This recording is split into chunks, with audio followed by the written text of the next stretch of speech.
Good morning guys. चलिए तो आज जो है अपन फिर से मिल रहे हैं, वर्कशीट नंबर 5 का डिस्कशन करना है। ठीक है, चैप्टर नंबर 1 रियल नंबर्स का। तो इसके पहले मुझे उम्मीद है कि आप लोगों ने जो है वर्कशीट नंबर 1, 2, 3 और 4 जो है कंप्लीट कर लिया होगा। पूरी चीजें आपको समझ में आ गई होगी, कोई डाउट नहीं रहा होगा। ठीक है, डाउट रहता है एक बार जो है आप लोगों को वीडियो को दोबारा देखें, किसी भी टाइप के क्वेश्चन को आपको टोटली समझ में आ जाएगा। ना समझ में आए तो आप उस चीज के लिए कमेंट कर सकते हैं कि हाँ ये वाला क्वेश्चन जो आपको नहीं समझ में आया, कौन से वर्कशीट के नंबर और क्वेश्चन नंबर के साथ। ठीक, तो आज हम लोग मिले हैं ये वर्कशीट नंबर 5 के डिस्कशन के लिए। ठीक है, तो आइए स्टार्ट करते हैं बिना किसी देरी के। ठीक है, तो ये कुछ स्टार्टिंग में बेसिक क्वेश्चन है, एकदम थ्योरेटिकल टाइप जो अपन जो है बुक में पढ़ चुके हैं। ये सब बहुत आसान है, जो हमें आता भी है स्टार्टिंग वाले दो क्वेश्चन। ठीक है, तो चलिए पहले से स्टार्ट करते हैं। That is given for some integer m every even integer is of the form. ठीक, इन शॉर्ट आपसे इवन नंबर का, इवन इंटीजर का जनरल फॉर्म पूछा है कि इवन नंबर किस फॉर्म में होगा। अब हम जानते हैं even numbers are the multiples of 2। Even number जो होता है क्या होता है, 2 के मल्टीपल होते हैं ना। ठीक है, तो याद देखो केवल m, ये पॉसिबल नहीं है। क्यों पॉसिबल नहीं? क्योंकि m की जगह पर आप 1 लो, 2 लो, 3 ले लो, तो m = 3 जो है ऑड नंबर हो जा रहा है, m = 1 भी ऑड नंबर है। तो m की जगह पे आप सारे इंटीजर नहीं ले सकते, m + 1 ले लो। ठीक, इसको यहाँ पे 1 रखो तो 1 + 1 कितना हो जाएगा 2, ये तो इवन नंबर हो गया। यहाँ पे आप 2 रखिए तो 2 + 1 कितना हो जाएगा 3, ये तो ऑड नंबर हो गया। लेकिन हमें सिर्फ इवन नंबर चाहिए। हाँ, इस पे आइए। अब यहाँ पे आप देखिए m की जगह पे आप कुछ भी रखिए, ये हमेशा इवन नंबर ही आएगा। जैसे m की जगह 1 रखो तो 2 1 = 2, m की जगह 2 रखो 2 2 = 4, m की जगह 3 डाल दिया 3 2 = 6, 4 डालिए 4 2 = 8। तो आप चाहे ऑड नंबर डालें चाहे इवन नंबर डालें, ये हमेशा जो है इवन ही आएगा। तो इवन नंबर का जनरल फॉर्म जो होता है क्या हो जाएगा 2 times of m। That is पहले वाले क्वेश्चन का आपका आंसर हो जाएगा option number C. Second question, for some integer q every odd integer is of form. ठीक है, आपको ऑड इंटीजर किस फॉर्म में होता है ये चीज समझाना है। तो आप पहले इवन इंटीजर का तो फॉर्म जान गए हैं कि सारे के सारे इवन नंबर जो है 2m के फॉर्म में होते हैं, 2 × m के फॉर्म में रहेंगे। तो हम पहले इवन नंबर में से, अच्छा एक काम करते हैं, इवन नंबर में से आप एक नंबर ऐड कर दीजिए। कोई भी इवन नंबर लीजिए, उसमें एक नंबर आप ऐड कर दीजिए। ठीक है, या एक नंबर आप सबट्रैक्ट कर दीजिए। ऐड करेंगे तो मान लीजिए आपने इवन नंबर लिया 4, तो 4 में अगर हम एक ऐड करेंगे तो कितना हो जाएगा 5 होगा। 5 के इवन नंबर होता है नहीं यार, ऑड होता है। ठीक है, 5 जो है ऑड है। और आप 6 लीजिए, 6 में एक जोड़ दीजिए तो क्या हो जाएगा 7 हो जाएगा वो। ठीक है, वो भी एक ऑड नंबर है। या तो आप एक जोड़ दीजिए या तो आप एक सबट्रैक्ट कर दीजिए। तो इन शॉर्ट जो है इवन नंबर में से एक जोड़ना या फिर एक घटाने पे हमें क्या मिल जाता है, हमें ऑड नंबर मिलता है। तो लाइक दैट यहाँ पे हमें गिवन है। ठीक है, ये अपना इवन नंबर है, तो इवन नंबर में आप एक नंबर ऐड कर दीजिए तो ये नंबर क्या हो जाएगा आपका ऑड हो जाएगा। यहाँ पे अगर माइनस होता ना तो भी ऑप्शन करेक्ट है। ठीक है, आइदर यू कैन ऐड 1 2 और यू कैन सबट्रैक्ट 1। ठीक है, आप एक इवन नंबर में से या तो 2 ऐड कर दीजिए, सॉरी या तो आप 1 ऐड कर दीजिए या तो 1 माइनस कर दीजिए। ठीक है, समझ गया ना। हाँ, तो ये इसमें आपका क्वेश्चन नंबर 2 का करेक्ट ऑप्शन जो है डी हो जाएगा। थर्ड क्वेश्चन सॉल्व करते हैं। n² - 1 is divisible by 8। अच्छा देखिए इसका सॉल्यूशन देखते हैं। आपको कहा गया कि n² - 1 जो है ये 8 से कंप्लीटली डिविजिबल है। n² - 1 is divisible by 8। हाँ जी, इसका मतलब क्या होता है, अगर ये नंबर 8 से डिविजिबल है मतलब कहीं ना कहीं ये नंबर जो है इवन नंबर होगा।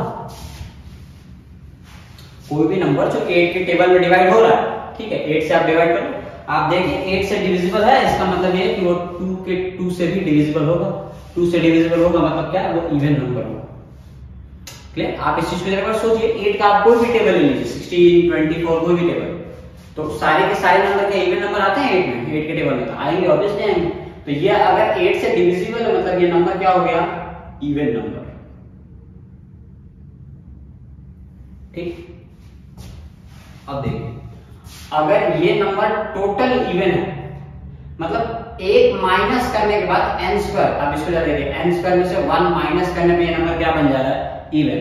मतलब अगर मैं 1 माइनस ना करूं तो ये क्या हो जाएगा, ऑड रहेगा ना, ऑब्वियस सी बात है। आप देखिए जरा, कोई भी जैसे ये 7 है, 7 में से अगर मैं 1 माइनस करने पर अगर ये इवन हो जा रहा है तो इसका मतलब क्या है कि ये नंबर तो ऑड होगा ना, क्योंकि ऑड में से ही 1 माइनस करने पे इवन आने वाला है। राइट या रॉन्ग? ऑड में से अगर आप 1 माइनस करोगे तब जाके इवन आएगा, या फिर 1 ऐड करो तो भी इवन आ जाएगा। तो मतलब अगर n² में से 1 को माइनस करने पे अगर इवन नंबर मिल रहा है तो अगर 1 हम माइनस नहीं करते तो ये नंबर क्या हो जाएगा, ये ऑड नंबर हो जाएगा। इट इंप्लाइज कि n² जो है वो कैसा नंबर है, ऑड नंबर है, और अगर n स्क्वायर ऑड है इसका मतलब क्या हो जाएगा, n भी आपका कैसा हो जाएगा, ऑड नंबर। तो n will be a odd number. तो ऑप्शन नंबर कौन सा करेक्ट हो जाएगा, odd integer. Option number C will be the correct answer. Question number 4। देखिए ये कुछ ऐसे तरीके हैं जिनसे आप सवाल थोड़ा अच्छा सॉल्व कर सकते हैं, ठीक है। इनका कोई वैसे लॉजिकली आप ये चीज सोच सकते हो कि ये कैसे पॉसिबल होगा, ठीक है।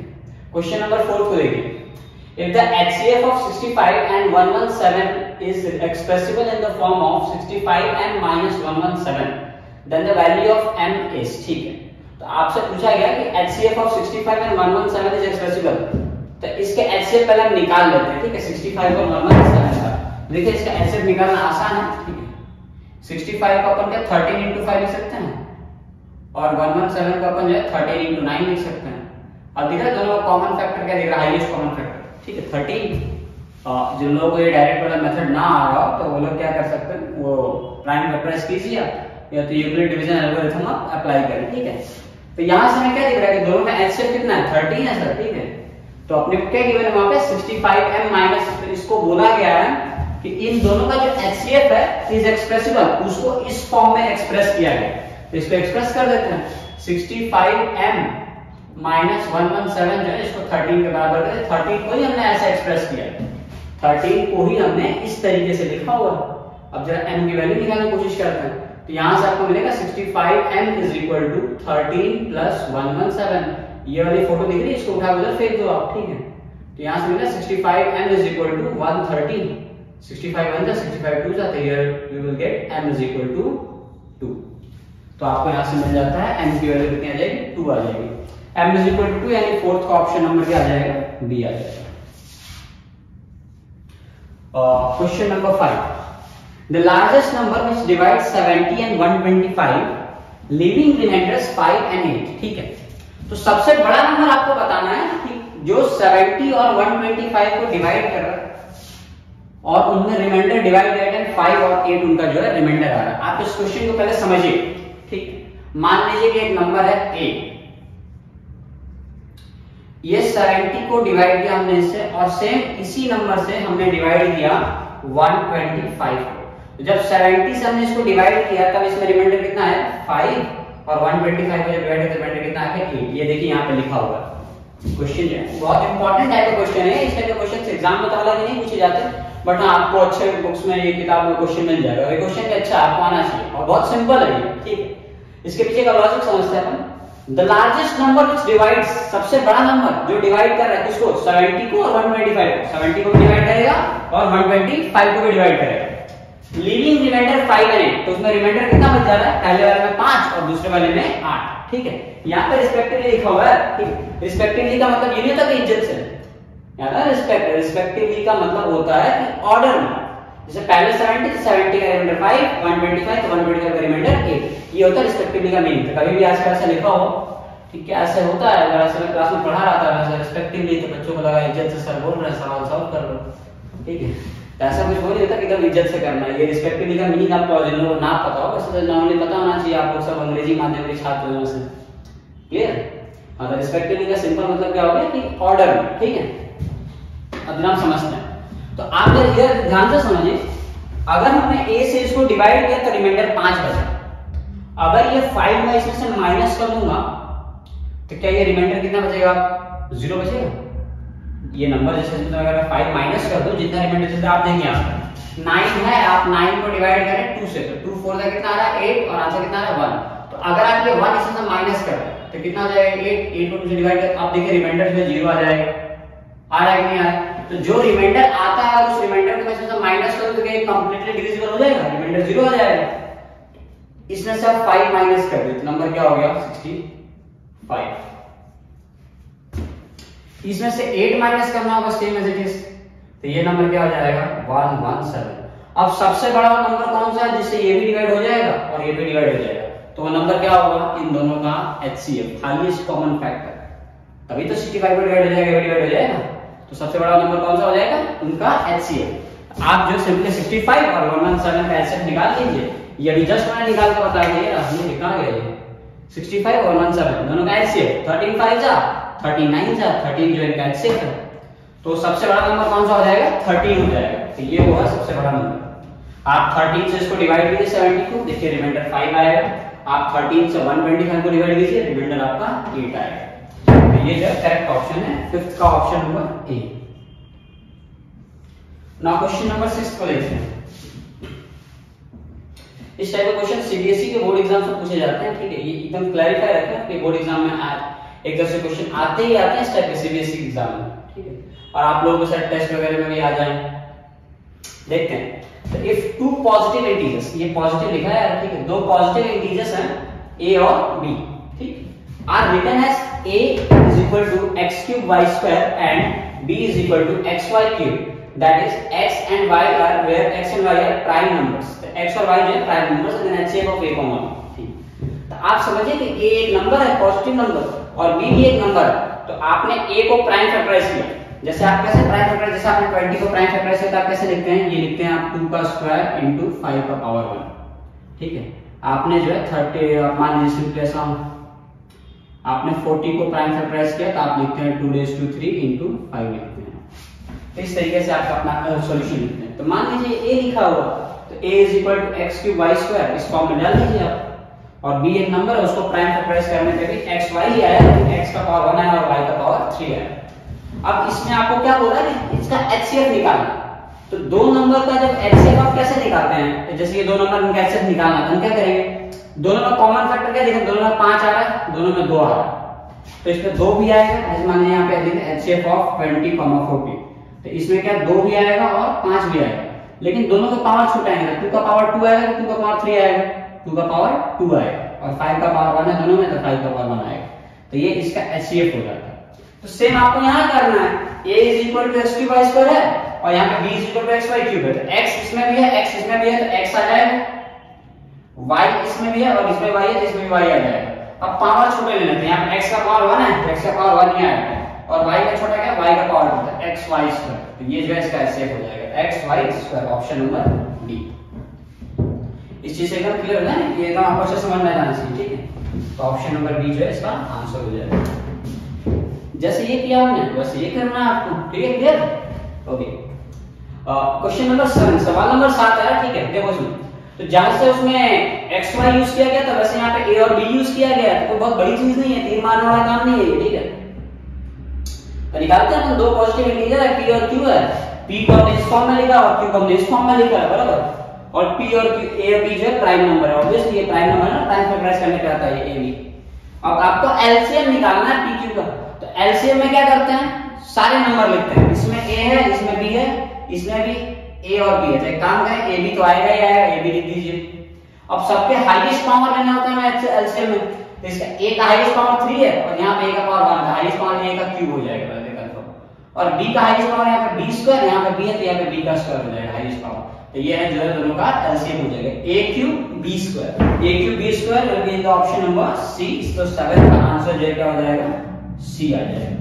तो ये आपका कंप्लीट होगा 7th वाला क्वेश्चन, ठीक है। तो इस तरीके से अगर आप सॉल्व करेंगे तो आपको ज्यादा प्रॉब्लम्स नहीं आएगी, आप सारे क्वेश्चन को इजीली सॉल्व कर पाएंगे, ठीक। ये 7 क्वेश्चन को हमने सॉल्यूशन देख लिया। बढ़ते हैं क्वेश्चन नंबर 8 की तरफ। The product of a non zero rational and an irrational number is always, ठीक है। और देखते हैं अपन, ये चीज अपन सवाल पहले देख चुके हैं, ठीक है, बता रखा है मैंने, तो ये सब वो याद नहीं होगा तुम लोग को, अलग बात है। एक नॉन जीरो रेशनल नंबर रहते हैं, तो रेशनल नंबर क्या होते हैं, सारे, ठीक है, नेगेटिव इंफिनिटी से लेकर पॉजिटिव इंफिनिटी तक सारे नंबर को हम रेशनल नंबर कहते हैं, एक्सेप्ट अंडर रूट वाले नंबर, अंडर रूट कॉम्बिनेशन कहते हैं। और उसमें भी हमें क्या बोला है, नॉन जीरो, वो नंबर जीरो नहीं हो सकता। तो रेशनल नंबर में आप कोई भी रेशनल नंबर उठाइए, नॉर्मली लेते हैं 2 लिया हमने, ठीक। अब 2 को एक इरेशनल नंबर मल्टीप्लाई कीजिए, यानी रूट 3 से मल्टीप्लाई करते हैं, तो ये आंसर क्या आ जाएगा, इसका आंसर आएगा 2 रूट 3।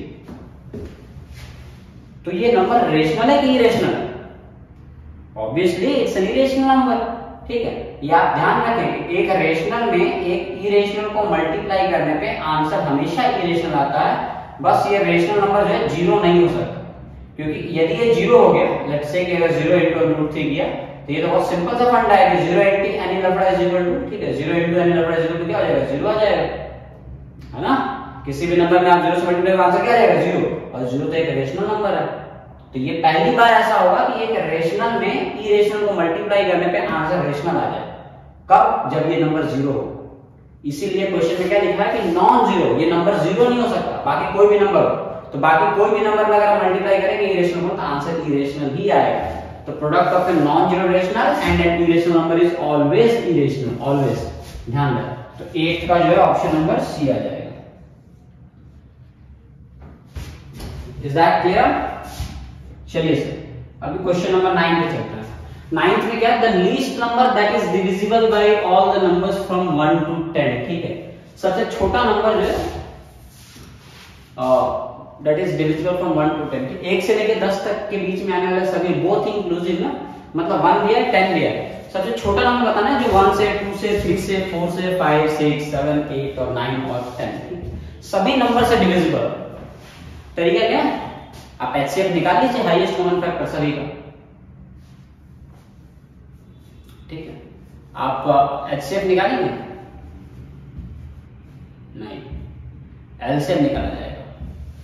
नहीं, ऐसा लोगों को लगता है कि इसमें एचसीएफ निकालेंगे, ठीक है, लेकिन ऐसी कोई बात नहीं है। आप देखो एचसीएफ आप निकाल के ट्राई करना और एलसीएम निकालना, ठीक है। एलसीएम इसका करेक्ट आंसर देगा आपको। एक बार आपको ये सोचना कि इसमें एचसीएफ क्यों नहीं निकाला हमने, ठीक है। और ऐसा आपको स्टार्टिंग में सबको लग गया होगा कि एचसीएफ निकालने से आंसर आ जाएगा, बट एलसीएम निकालने पे इसका आंसर आता है, ठीक। वो चीज जो है आप एक बार जरा ट्राई करें, इसका आंसर अगर कोई समझा पाए तो बहुत अच्छी बात है, ठीक है। देखिए तो आपको क्या करना है, यहाँ पे एलसीएम निकालना है। तो आप 1 to 10 सभी नंबर का आप एलसीएम निकाल लीजिए।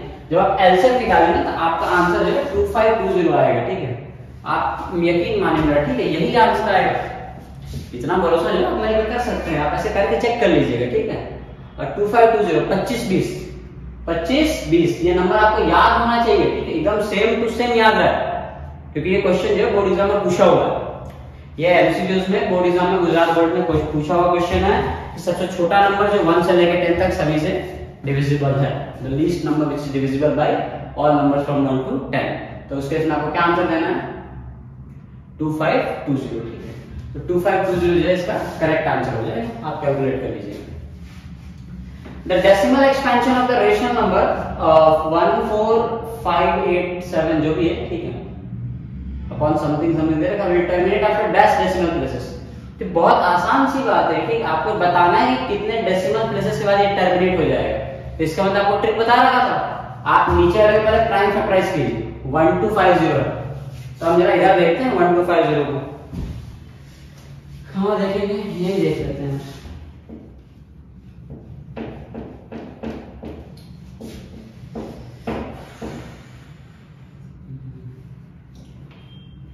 अभी तो वेकेशन का माहौल चल रहा है, अभी आप लोग देखिए घर पे जो है पढ़ाई लिखाई चलती रहे, सारी वेकेशन आप लोगों की निकल जाएगी अगर एक बार समय आ जाए ना, समय उसकी थोड़ी वैल्यू रखें।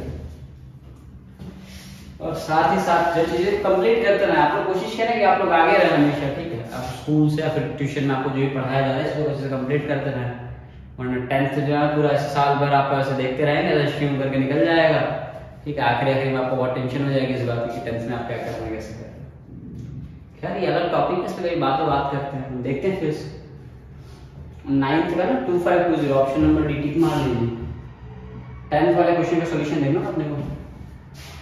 1250 है, तो एक काम कर ऐसे कर लीजिए, ऊपर वाला मसाला सब में मतलब नहीं है, ठीक है, जो भी दे रखा है 1250 को क्या, अच्छा हम लिख सकते हैं क्या 125 into 10, सरल भाषा में, ठीक है।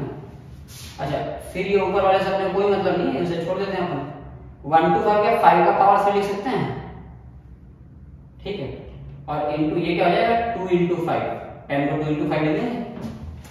अगर आप ध्यान देंगे तो 5 का पावर 4 हो जाएगा, ये समथिंग अपॉन में 5 का पावर 4 into 2 हो जाएगा, ठीक है।